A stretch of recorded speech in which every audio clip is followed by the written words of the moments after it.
Limbah B3.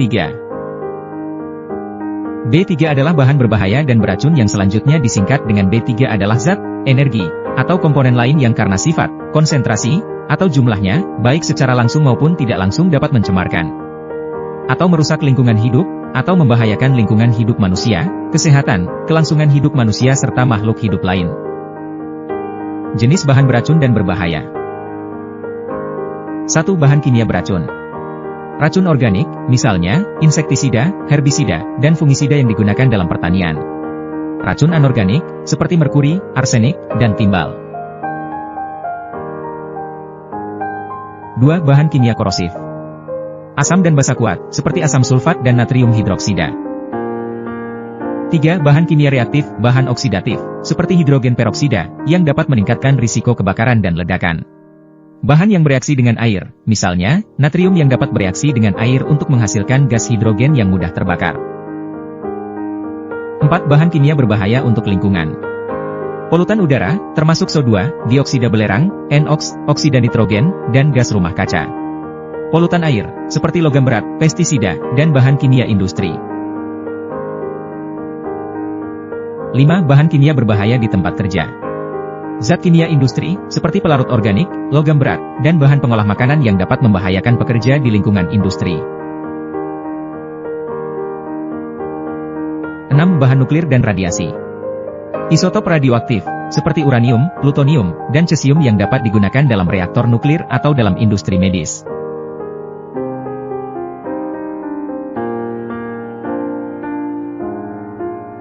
7. Bahan kimia berbahaya di rumah tangga. Penghilang karat dan pembersih rumah, mengandung bahan kimia korosif dan beracun. Pestisida rumah tangga, digunakan untuk mengendalikan hama di rumah.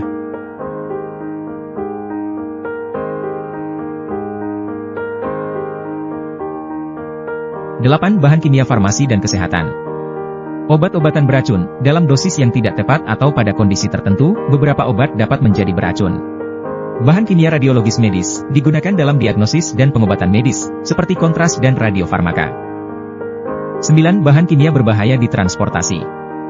Bahan kimia beracun dan mudah terbakar, seperti bahan bakar, bahan kimia berbahaya, dan bahan kimia beracun yang diangkut oleh truk dan kapal.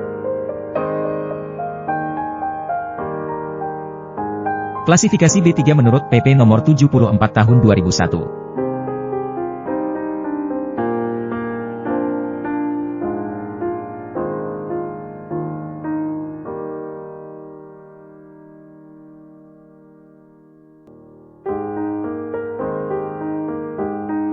Sifat-sifat kimia dari bahan beracun dan berbahaya. 1. Reaktivitas. Beberapa bahan beracun dapat bersifat sangat reaktif dan dapat bereaksi dengan cepat dengan zat lain, menghasilkan senyawa yang lebih beracun atau bahkan melepaskan energi yang cukup untuk menyebabkan kebakaran atau ledakan. 2. Stabilitas. Bahan beracun mungkin tidak stabil dalam kondisi tertentu, dapat mengalami dekomposisi atau reaksi kimia yang dapat menghasilkan produk samping yang lebih berbahaya. 3. Kelarutan. Kelarutan bahan beracun dalam air atau pelarut lainnya dapat memengaruhi sejauh mana zat tersebut dapat tersebar dan mencemari lingkungan. 4. Volatile organic compounds. Beberapa bahan beracun dapat menguap ke udara dalam bentuk senyawa organik volatil, yang dapat memiliki dampak buruk terhadap kualitas udara dan kesehatan manusia. 5. Densitas. Densitas bahan beracun dapat memengaruhi cara bahan tersebut tersebar dalam lingkungan. Bahan yang lebih berat dari udara mungkin cenderung tetap di permukaan tanah dan dapat menciptakan risiko kontaminasi tanah. 6. Titik didih dan titik leleh bahan beracun dapat memengaruhi bagaimana zat tersebut dapat diolah, disimpan, dan diangkut. Bahan dengan titik didih rendah dapat menguap dengan mudah, sementara yang dengan titik leleh tinggi mungkin memerlukan suhu tinggi untuk menjadi cair. 7. Kapasitas elektrokonduktif. Beberapa bahan berbahaya dapat memiliki sifat elektrokonduktif, yang dapat menyebabkan masalah kebakaran atau ledakan jika terjadi paparan terhadap sumber api atau listrik.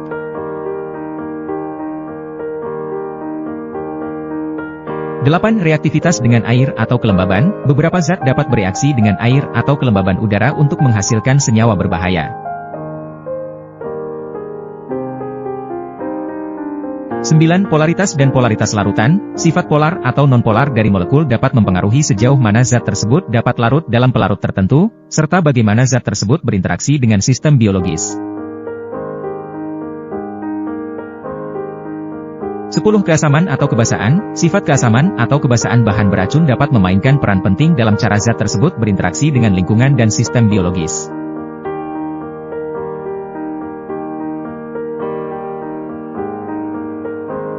11. Toksikitas inheren. Beberapa zat memiliki sifat toksik intrinsik atau toksikitas bawaan yang membuatnya berpotensi berbahaya bahkan dalam konsentrasi rendah.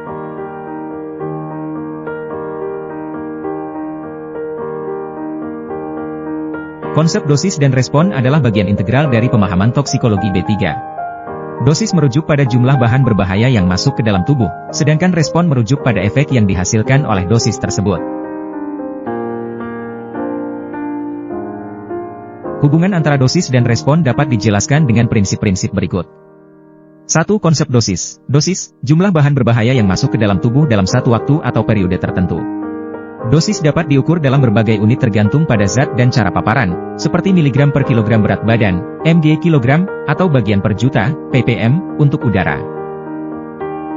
2. Jenis dosis. Dosis akut, dosis yang diterima dalam satu paparan singkat. Dosis kronis, dosis yang diterima secara berulang atau terus-menerus selama periode waktu yang panjang.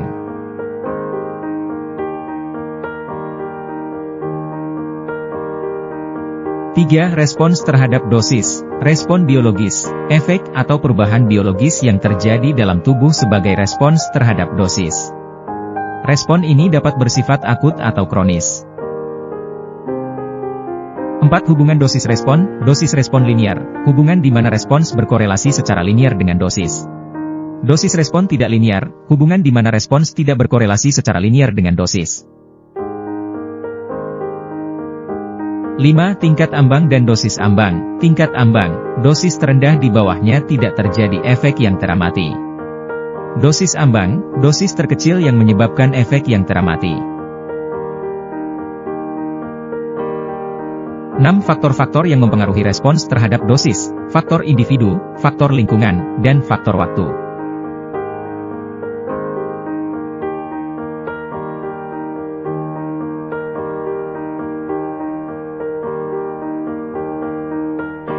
Tujuh. Indeks toksikologi. LD50, dosis mematikan 50 sedi dosis yang diperkirakan dapat membunuh 50 populasi uji dalam suatu periode waktu tertentu. ED50, dosis efektif 50 sedi dosis yang menghasilkan efek yang diinginkan pada 50 populasi uji. 8. Kurva dosis respon, kurva linear atau sigmoidal, menunjukkan hubungan antara dosis dan respons. Pada kurva sigmoidal, terdapat fase linear awal, kemudian fase miring tajam, dan fase datar. 9. Dosis toksik dan dosis letal. Dosis toksik, TD dosis yang dapat menyebabkan efek toksik tanpa membahayakan nyawa. Dosis letal, LD dosis yang dapat menyebabkan kematian.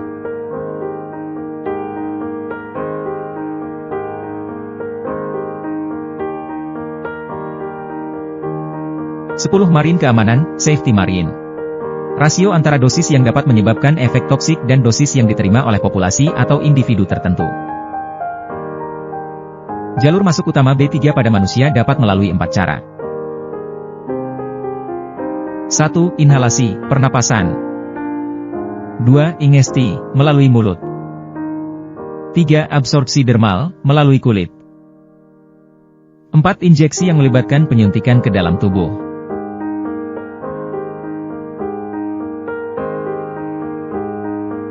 Setelah masuk ke dalam tubuh, zat kimia dapat didistribusikan ke berbagai organ dan jaringan melalui aliran darah. Distribusi ini dapat dipengaruhi oleh sifat kimia zat dan faktor-faktor fisiologis. Beberapa bahan beracun dapat mengalami metabolisme di dalam tubuh. 1. Eliminasi, proses eliminasi melibatkan pengeluaran zat kimia dari tubuh. 2. Penumpukan, akumulasi, beberapa bahan beracun dapat menumpuk dalam jaringan tubuh tertentu, seperti hati, ginjal, atau lemak. 3. Target organs, bahan beracun mungkin memiliki organ atau sistem tubuh yang menjadi target utama dampak toksiknya. Mekanisme toksikologi B3 mencakup serangkaian proses dan interaksi kompleks antara bahan berbahaya dan sistem biologis. Proses ini dapat berlangsung dalam berbagai tahap dan pada berbagai tingkatan organisasi biologis, mulai dari tingkat molekuler hingga tingkat organisme. Berikut adalah mekanisme toksikologi B3. 1. Penetrasi dan absorpsi, terdiri dari penetrasi dan absorpsi. 2. Distribusi. 3. Metabolisme, biotransformasi. 4. Interaksi dengan sel dan molekul. 5. Efek pada organel seluler. 6. Kaskade respons seluler. 7. Kerusakan DNA. 8. Pengaruh pada sistem keseimbangan dan homeostasis.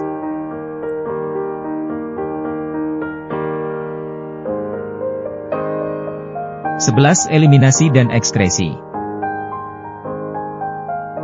Peran toksikologi B3 dalam keberlanjutan dan keamanan lingkungan. 1. Evaluasi risiko lingkungan. 2. Perlindungan kesehatan manusia dan lingkungan. 3. Pengembangan standar keselamatan. 4. Manajemen risiko. 5. Inovasi dan pengembangan produk berkelanjutan. 6. Pendidikan dan kesadaran masyarakat. 7. Penelitian dan pengembangan. 8. Tanggung jawab sosial perusahaan. 9. Penanggulangan bencana. 10. Monitoring dan evaluasi.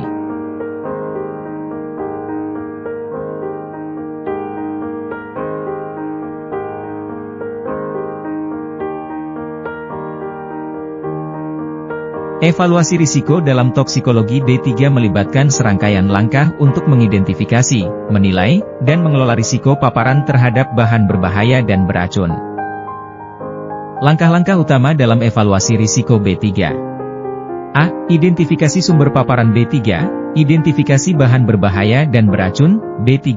Identifikasi sumber emisi, rute masuk dan jalur penyebaran, populasi yang terpapar, lingkungan tempat tinggal dan kerja.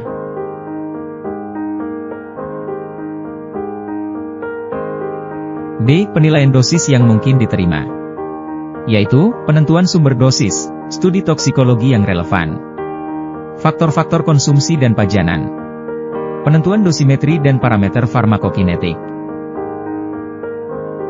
C. Faktor-faktor yang memengaruhi risiko toksik B3, yaitu sensitivitas populasi dan variabilitas individual, durasi paparan dan frekuensi, faktor ekologi dan risiko lingkungan, faktor penyesuaian dosis, uncertainty factors, evaluasi risiko kombinasi bahan dan faktor lokal dan konteks sosial.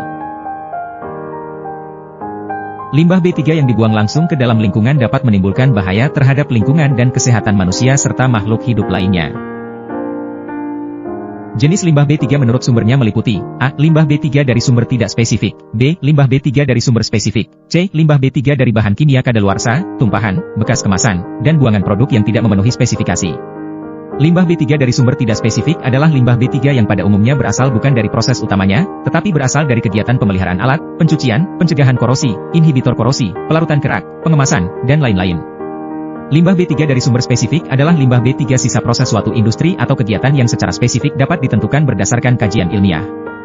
Limbah B3 dari bahan kimia kadaluarsa, tumpahan, bekas kemasan, dan buangan produk yang tidak memenuhi spesifikasi. Karena tidak memenuhi spesifikasi yang ditentukan atau tidak dapat dimanfaatkan kembali, maka suatu produk menjadi limbah B3 yang memerlukan pengelolaan seperti limbah B3 lainnya. Untuk mengidentifikasi limbah sebagai limbah B3 diperlukan uji karakteristik dan uji toksikologi atas limbah tersebut. Pengujian ini meliputi karakterisasi limbah atas sifat-sifat mudah meledak dan atau mudah terbakar dan atau bersifat reaktif, dan atau beracun dan atau menyebabkan infeksi, dan atau bersifat korosif. Sedangkan uji toksikologi digunakan untuk mengetahui nilai akut dan atau kronik limbah. Penentuan sifat akut limbah dilakukan dengan uji hayati untuk mengetahui hubungan dosis respon antara limbah dengan kematian hewan, uji untuk menetapkan nilai LD50.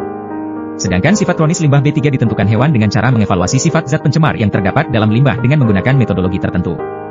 Untuk menghilangkan atau mengurangi resiko yang dapat ditimbulkan dari limbah B3 yang dihasilkan, maka limbah B3 yang telah dihasilkan perlu dikelola secara khusus. Pengelolaan limbah B3 merupakan suatu rangkaian kegiatan yang mencakup penyimpanan, pengumpulan, pemanfaatan, dan pengangkutan, dan pengolahan limbah B3 termasuk penimbunan hasil pengolahan tersebut. Mata rantai dalam pengelolaan limbah B3, yaitu A. Penghasil limbah B3, B. Pengumpul limbah B3, C. Pengangkut limbah B3, D. Pemanfaat limbah B3, E. Pengolah limbah B3, F. Penimbun limbah B3.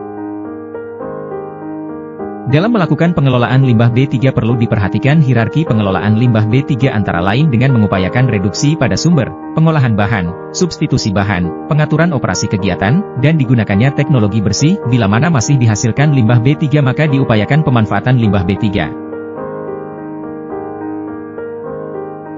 Pemanfaatan limbah B3, yang mencakup kegiatan daur ulang, recycling, perolehan kembali, recovery, dan penggunaan kembali, reuse, merupakan satu mata rantai penting dalam pengelolaan limbah B3. Dengan teknologi pemanfaatan limbah B3 di satu pihak dapat dikurangi jumlah limbah B3 sehingga biaya pengolahan limbah B3 juga dapat ditekan dan di lain pihak akan dapat meningkatkan kemanfaatan bahan baku. Hal ini pada gilirannya akan mengurangi kecepatan pengurasan sumber daya alam. Terima kasih.